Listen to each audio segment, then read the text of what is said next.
Hi, welcome back to Reframe Your Artistry, where we speak with individuals who are thinking big picture while doing beautiful things right here, right now.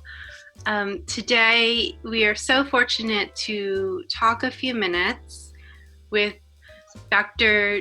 Jeethu Ramachandran, and she is an Ayurvedic doctor, holistic nutritionist, mindfulness life coach based out of India. And we are zooming in on a conversation today. I'm situated in the United States. I am thrilled through the blessings of technology to be able to sit down with you today and share you with the Reframe Your Artistry world. So thank you. Thank you so much, Jess. I'm really honored to be here because, when we connected through Instagram, the like-minded souls I just want to be with that type of group of people. I really loved your vibes. I just wanted when you asked it, when we are chatting together and you asked it for we have a one-on-one session, I just really be happy and honored to be here. I suddenly said yes because I just want to be in this type of group of vibes. Thank you so much. I feel similarly that we are to the Reframe Your Artistry world. Just to have the backstory, I got to know Dr. Ramachandran mostly because we both have daughters around the same age who appear on Instagram as if they could be sisters, though disconnected by oceans.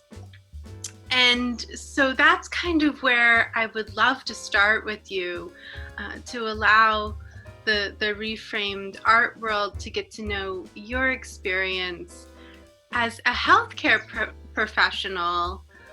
You seem to really foster both mindfulness with your daughter, great learning ideas, and you do it through art and creativity. So where does that come from? It's so magical. The creativity or the things, the mindfulness, I started practicing when I had this baby. Every person we are meeting, they should have that creativity or they should have the power to bring a slight change to our life. Every person we are meeting, every relationship. I thought this girl, when she came to my life, she had that power to unlearn so many things from me, to make it, to deconstruct. That is some of the things as a society we will get through or we will pass through generations. Our parents, they are unconsciously passing to us, but we are just carrying it for a long time and we don't know where to unlearn these things. We don't know. But when a child comes to our life, we know that we want the best for them. We just want to unlearn some things from us also. Okay, we are just learning each day from them, their practices, their mindfulness. That is the. I am just creative to, you think I am creative I'm making creative things for her. That means that is the time, I am mostly connected with her. Even it is 5 minutes or 10 minutes, I just want to be connected with her. Sometimes, when we are busy with something or I just say, when I'm hugging the girl itself, when I'm hugging the girl, I just want to be mindful. I just want to give that full love to her. But when I'm hugging and I'm thinking, I just have to finish my job. I just have to finish it. That means she will not get that complete sense. She will again cling around me, but I just give her the hug, the full heartedly, without complaining about what I have not done. Just hug her and be happy with that moment. She will totally shows up. It shows up on your Instagram through the playful ways she does yoga poses, the way I see her exploring math through colorfulness. It's so beautiful. And for the viewers, just to know, I learned of Dr. Ramachandran through the Make make.itsparkles, the Instagram at make.itsparkles. Yes. And that is the one where you share the more creative process through your daughter's lens. And then you also have an Instagram for more of your medical side, and even Yes. that, it just sparkles for me. I think of you as sparkles in my mind because it's so positive. Yeah. That is at Ayurvedic Unalom. Yes, Ayurvedic Unalom. Great.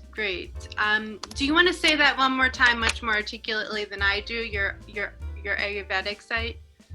The Ayurvedic Unalom. That is, I just share my Ayurvedic things. That is the Ayurvedic way of life. In that way.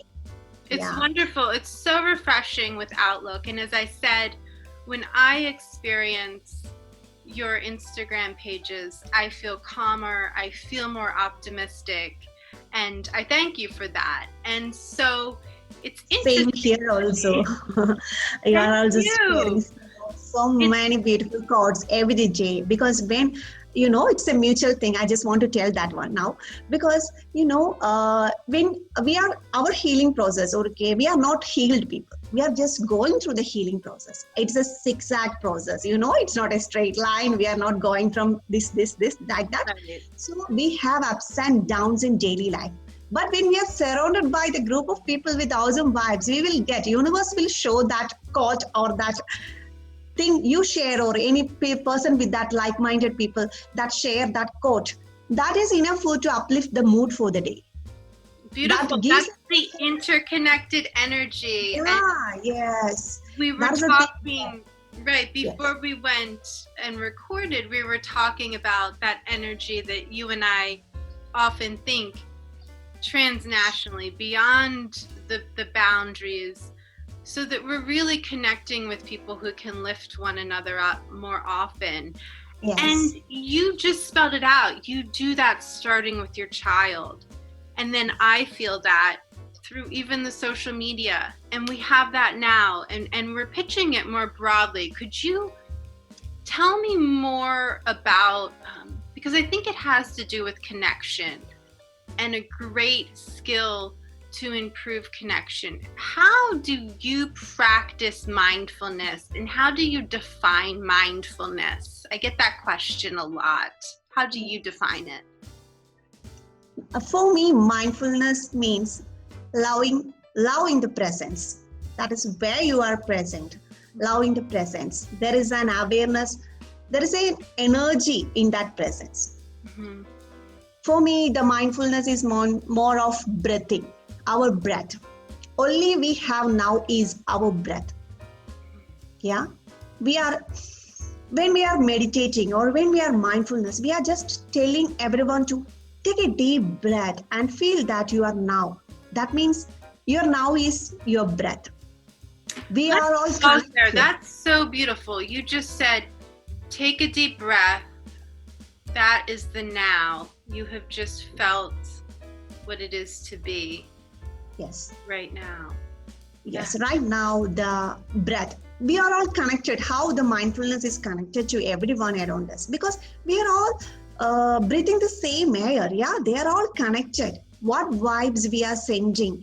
If it is in the children also, the air we breathe, they are seeing us, what we are doing, what we are thinking, how we behaving. They are not hearing everything, but the air we breathe, the energy we are releasing through the air, that is connected, that vibration, that energy, that is enough for our children also. So we have to rise our vibrations, our mindfulness by being the now, not worrying. Always we are not thinking about, what I will reach there or not. I will be like that. That is, we are sending that vibrations through the air, through the mouth, or through the breath we are breathing. So I always wanted my little girl, they are just mindful. We don't want to make them practice mindful, because they are enjoying their each and every moment. So really fostering what is happening right now. Not because I was going to ask, how do you think about teaching mindfulness? But I can tell what also makes me feel lit up inside. You're learning from your daughter. She's Yes. naturally showing up and Yes. riding the waves. Yes. Now, a curious question, since we do talk here for Reframe Your Artistry on really rethinking art, like why does it have to be so market driven, like to someone else's standards or the way you used to make art, right? That's not very mindful art, right? Because it's, how do you see art, creative life, even Instagramming, or healthcare improving, or just being from moment to moment differently than it has been if we are being more mindful or integrating Ayurvedic, ancient Indian wisdom? How could art or healthcare continue to improve? If it is creativity or anything, according to Ayurveda or ancient science or mindfulness, everywhere it is said that creativity, it happens in our thoughts. What we are in our thoughts. But our thoughts are from our beliefs, is it? Because we are from different environments. We all brought up in different circumstances. So we have so many beliefs inside us. That beliefs are making our thoughts. It's easy to say, you just think like that, it will happen. But it is difficult to think like that. Without breaking the limiting beliefs we have, we can't able to think positively all the time. We first have to break down the limiting beliefs we carried this much year. So many things, because in children, if we they are just believing that they are great, they are doing wonderful, they are just believing that. We are the one thinking that no, you have to cross that limit, you have to reach that there. They are just worthy as they are. They don't have to be reached there to be empowered. We are the one giving that thing in their mind. Oh, you have to reach there to feel empowered. You have to reach there. Right. So beautiful. They are worthy as they are. They model that so well. They are worthy as they are. That is the thing. They are worthy as they are. They and don't so have to is their art, and so is their health. Yes, that's all. If it isn't the art or creativity, you told ask me about creativity. Yeah. So these thoughts are the creative things that make. If you see a new build, if you see a most beautiful building, that is building was first in someone's thought. That is, it already happened. That is, he make it happen, that building. Like that, we can also make everything happen through our creativity, our thoughts. So in the universe, it's all there. We just have to pick the things. We just have to be make our thoughts like that. What you want or what you think, what you want the things. You just have to raise the vibrations and feel that you are enough. You are doing a good job, and you have to trust in your process. Then you will automatically reach that point. And the art is the place where the experimental innovations are happening and all the things. Artists are the leaders. They are leading the way. They are just the imaginative things. Yeah, they have that much imagination. Yeah, the most connected perhaps to an inner child voice, or they have that much imagination. Mm-hmm. They are just not in a logical world thinking about the logics and connecting each to equal. No, they are just creating the imaginations, and they are the leaders of the world. I think in the next years, in the next coming 20 years, they will be the leaders. And if we go the path with them, we will reach approximately in a place where all the people are in a love and Beautiful. So we went in a slightly different angle from just traditional healthcare, but that's beautiful because we've been inspired by creativity.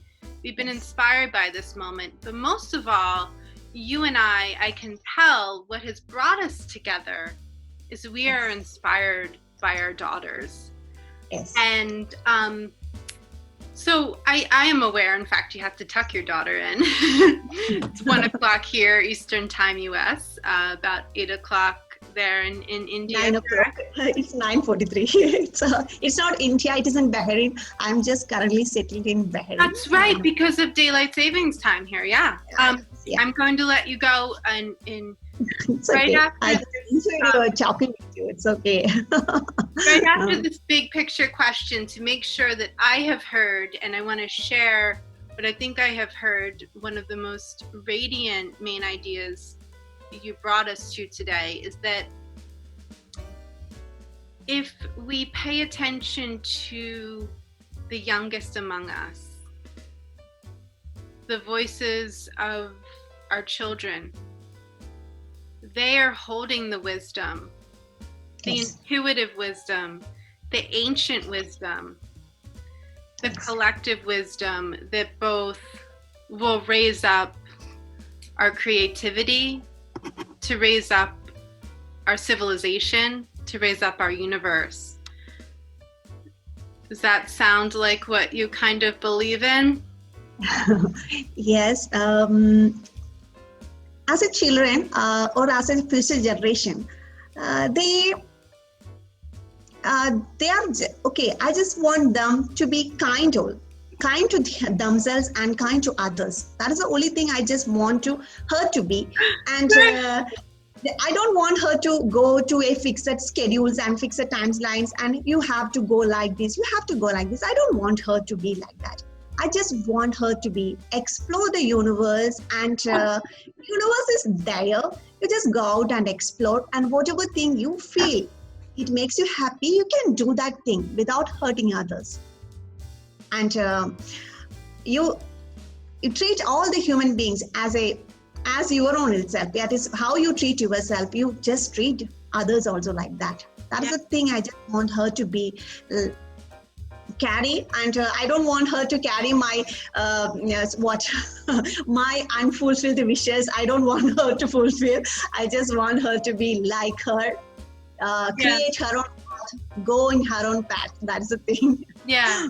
So after the basics to maintain food, shelter, safety, and human connection, that caring for the kind, compassionate inner child and child sounds like it's a really healthy state of mind. And it's wonderful. I'm going to summarize here, and then I'll say goodbye to the Reframe community, and then I'm going to say goodbye to you personally, if that's okay, after I press stop. But I do encourage the artist community that I reach out to consider. Often I talk about the elevating of a childlike mind when we're creative, to get back to that childlike wonder and beginner's eyes. And I think that this was a really refreshing reminder of why it's so valid. And also to be open and have a beginner's mind, to have conversations cross-culturally, and to also remember what Maya Angelou, I think, said in the US, is that we're more alike than we're unalike, my friends. And I think these kinds of conversations, I am so grateful, will try to continue to heal ourselves and others as humans and artists. So I will say goodbye to the Reframe community, and then I'm going to say goodbye to you personally. Bye, Jess. Thank you so much.